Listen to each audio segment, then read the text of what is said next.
વડોદરામાં ભાજપે ટિકિટ ન આપતા નારાજ નયના પરમાર અપક્ષમાંથી હવે ચૂંટણી લડશે. મેં ટિકિટ માટે પાર્ટી પાસે છેલ્લે સુધી આશા રાખી હતી તેવું તેમણે જણાવ્યું. પ્રદેશ પ્રમુખે કહ્યું હતું કે પાયાના કાર્યકરોને આગળ લવાશે.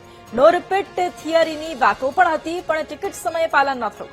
છેલ્લે સુધી મારું નામ ચર્ચામાં હતું અને પહેલા નંબર પર ચાલતું હતું. શૈલેષ સોટા સહિતના આગેવાનોએ મારા માટે ખૂબ મહેનત કરી. ટિકિટની વાતો વચ્ચે શું રંધાઈ ગયું તે સમજમાં નથી આવતું.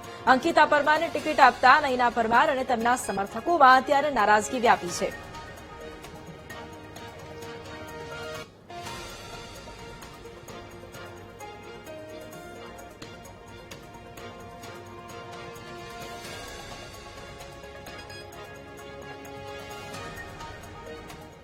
મેં ભાજપમાંથી લડવું હતું અને મને પાર્ટી પ્રત્યે પહેલેથી આમ વિશ્વાસ હતો કે મને છેલ્લે સુધી મેં આશા રાખી હતી, કારણ કે વિશ્વકર્માજીએ કહ્યું હતું કે પાથરણાની અને પાયાના કાર્યકરોને આગળ લાવવાના છે અને જે નો રિપીટની થિયરી એ લોકોએ કહ્યું હતું. એટલે આપણે ન્યૂઝમાં જોયું કે નો રિપીટ છે એટલે આપણું નામ, આપણે કામ કર્યું છે, પ્રજામાં આપણે આગળ આવ્યા છે તો આપણું નામ આવશે. અને છેલ્લે સુધી અમારું નામ હતું, પહેલા નંબર પર મારું જ નામ હતું.